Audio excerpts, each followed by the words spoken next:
Hello, everyone. I do apologize for the technical difficulties. This is Juan Catamayo from JCT for Education. Third time. Let's try if our guest will be here live. Let's see if my guest, I need her here. And this is Juan Catamayo, JCT for Education. We're going live. And we have Adriana finally. Adriana, we're waiting for you to sign up. Adriana, yeah.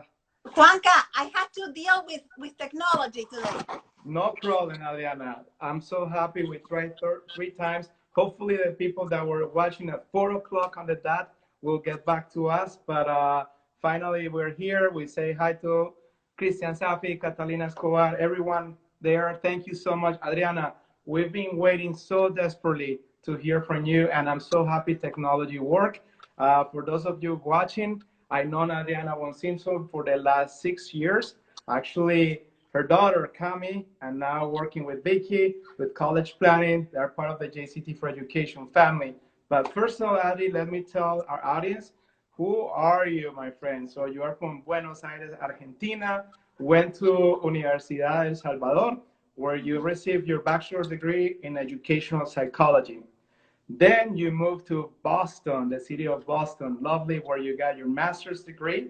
And I will read the whole title: Licensed Social Worker from Boston College and a Strategic Family Therapist from University of Miami. So Adriana, good afternoon. We have to rush. We have to go through the program. But right now, Adriana, families are desperately calling, asking for techniques, not only for sons and daughters, but for the whole family. So I let you do an intro. Go for it, Adriana. Okay. Hi, everyone. Thank you so much, Juanca, and your amazing team. I love working with you guys. I think this is a wonderful opportunity because I think we're living difficult times. And in any difficult time, in any problem in life, I think the secret is that we need to be brave.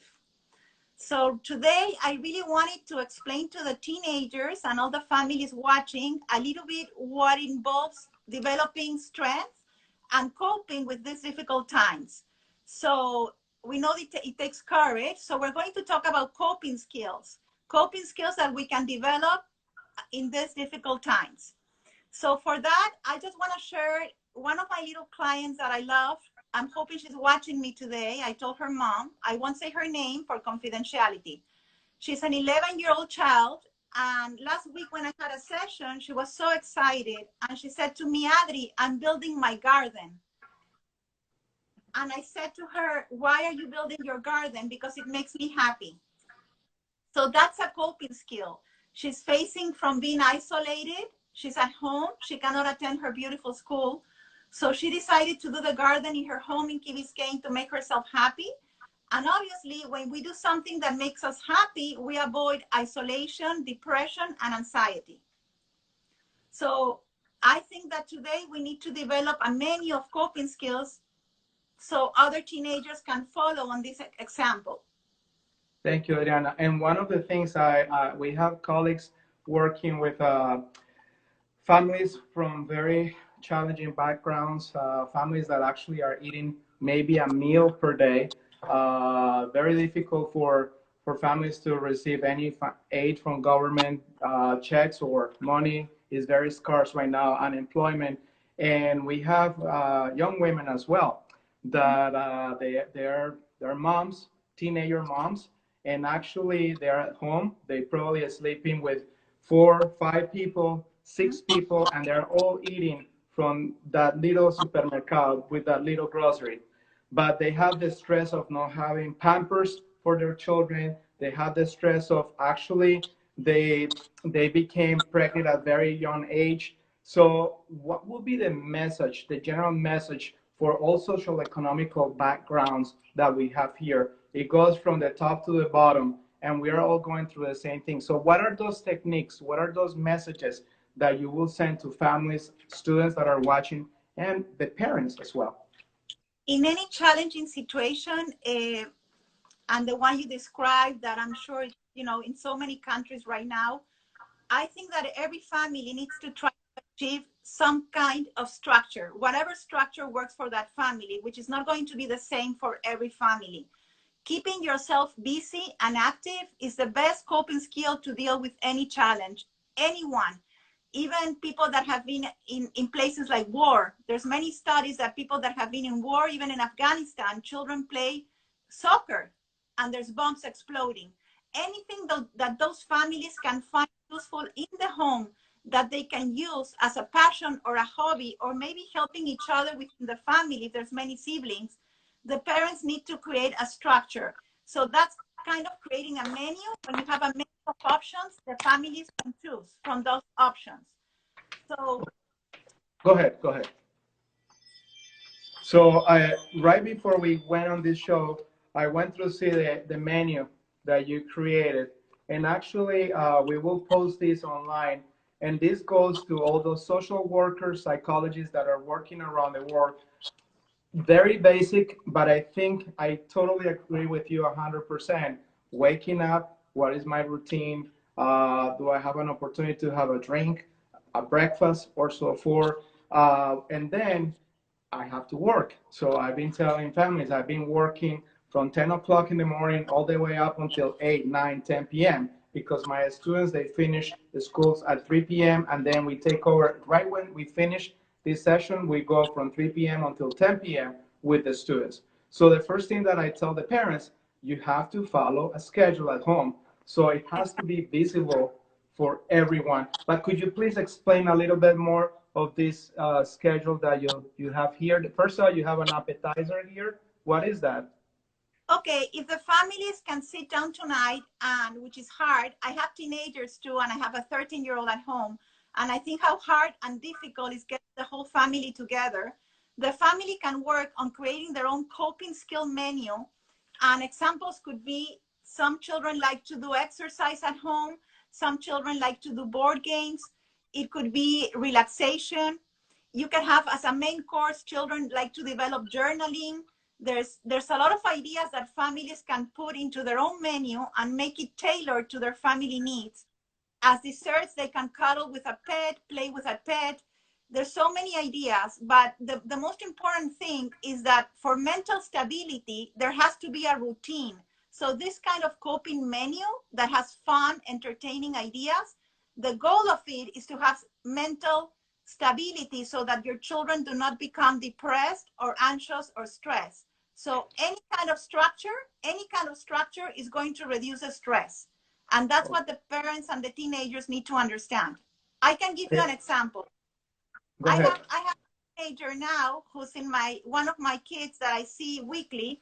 He decided to make his own wall. He wants to decorate the wall of his room. That's a personal project. That's something that he wants to do to make his home beautiful because he's going to stay home for many weeks to come.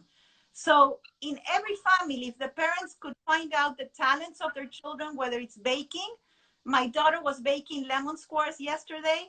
I have one of my kids love yoga. Whatever your children think is the best way to cope with their stress, that's what the parent has to make sure they can do. And again, as a therapist and as a parent, I'm going to tell you it's very difficult. But if you can maintain a menu and you can have a structure, maybe it's going to be better for all our children right now. Okay. Adri, where do you work right now besides your practice? Can you share that with us? And have you seen an increased volume of patients? I work at the Department of Psychiatry at Mercy Hospital. I also work for the Family Therapy Training Institute of Miami. We're nationwide consultants and we're helping agencies nationwide. And right now in my work in psychiatry, we're experiencing an increase in depression, obviously trauma and anxiety. Some of the patients that had trauma in the past, this coronavirus is triggering trauma again. So wow. Mentally, we have to take care of our families, our community. And I think that's important. Okay, I will be cheating here and I have to wear my glasses here. It says how young women that are vulnerable with economic, they don't have the financial means at home.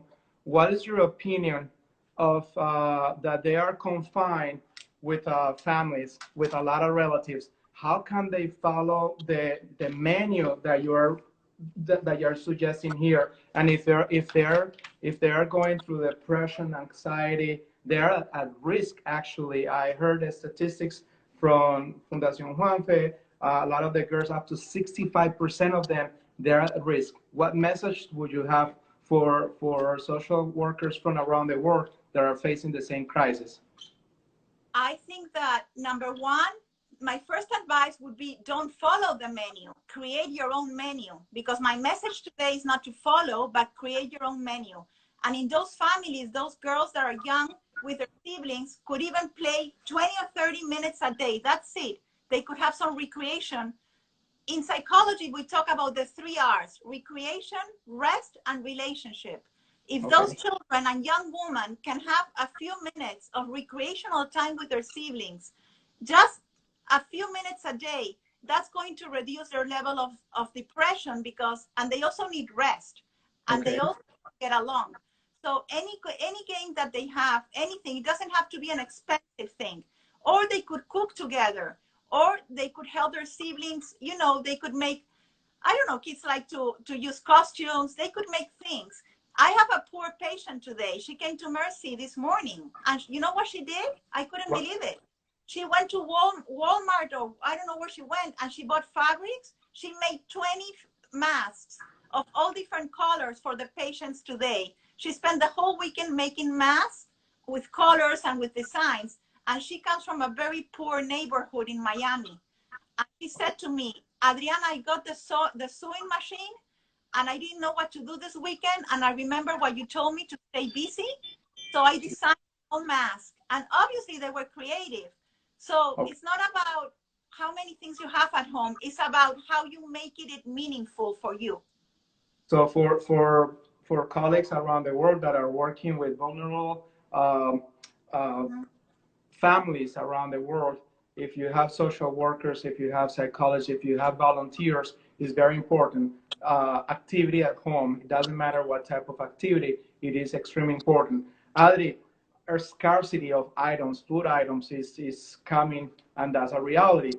What food items should we avoid eating at home all the time? And what food items, if available, you recommend, so we are cognitively functioning and we can match that functionality with our daily activity?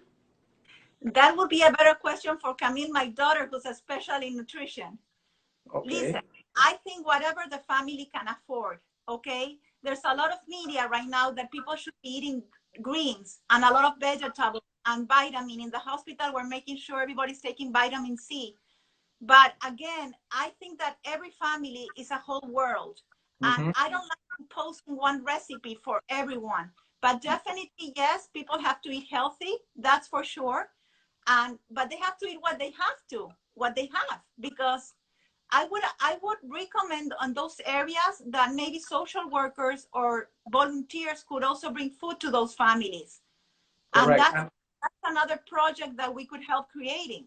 And that's what we need to help a lot of foundations right now with any resources that we have. If we have a little bit of disposable income that we can share with foundations. I know right now that you care of 150 cats, and it touched my heart, because right now we're all focused on humans, but there are the kitties, there are the dogs. And can you just tell us briefly about how you care of 150 cats, and then we have to go? We have a team at Mercy Hospital that we're trying to help the cats, because we love the cats. They all have names. Right now, the people who are doing this are elderly people, and due to the coronavirus, unfortunately, the elderly people cannot go down twice a day to feed them. So obviously, we need to create resources and a team to work and feeding them twice a day. Actually, I just came from doing that 2 hours ago, and I was helping an 80-year-old that she had a mask, and I had to do the work for her, and she was watching me from the door of her house. I think we just need to be creative. One of the things that I learned is that any challenge really challenges yourself to become creative. And we can create a coping menu like the one we have today here. but every family should really sit down and create their own menu of Perfect. coping skills. Perfect. Every, So this yeah. is what I'm gonna do. Actually, I'm on multiple chats. I see Emily just wave at us, and she's on the board of International ACAC, and we will pass your sample menu through all educators in Latin America, and it will trigger around. So we will send it through group chats. I think it's very important. The message that you send to families is that we need to be active. We need to follow a schedule, and this menu selection will help us a lot. We will send it all over the world. So educators, social workers, psychologists, the more that we can do together instead of sending more and more emails about coronavirus, I think we need to be proactive how we help society. Last but not least, Adriana, I've been empowering our students, our families. What are the students and families doing from home to help humankind? And you just replied that answer to me saying, I care for animals and I'm collecting funds for animals, and you're helping society with helping us decrease in depression, anxiety, and things like that. So I I think wanna, from, mhm. say I that want to again. add my favorite quote to what you're saying, Juanca. Exactly. Uh, I really like what you're saying right now. And one of my favorite quotes in life comes from Joshua Marine. And it's something like this: challenges are what make life interesting. Overcoming them is what makes life meaningful. So if today, with this global crisis, we can make something out of it meaningful, then we have accomplished our goal. And for every child and every teenager and every family, believe me, I have three totally different children in my home. What's meaningful is going to be totally different. So I think that today my invitation for every family is that you have to be proactive, as you said, but also creative, because it's not an easy task to be a parent with this global crisis. Correct. Adriana, I just want to say thank you so much. JCT for Education loves you. You've done a great job with not only us, but a lot of families that know you. For those of you just watching, Adriana is one of the most amazing social worker, family therapists in the United States. And we're blessed to have you here. I know you're super busy, and we thank you for your time. I promise the whole audience that is watching and my colleagues on all group chats, we will distribute your menu. And right here, somebody said we're making cards for our neighbors based on these ideas. Thank you so much. Emily, thank you so much. That's good job, Adriana. You're Thank touching you. the heart. Bye, Christian. Bye, Anna. Bye, guys. Thank you. Thank you. See you soon. See Un you soon. abrazo. And for Un those of abrazo. you watching, tomorrow we have a student coming up. Thank you. Have a good day. Happy Monday. Bye. Bye. Thank you. Happy Monday. Bye, Adriana. Gracias.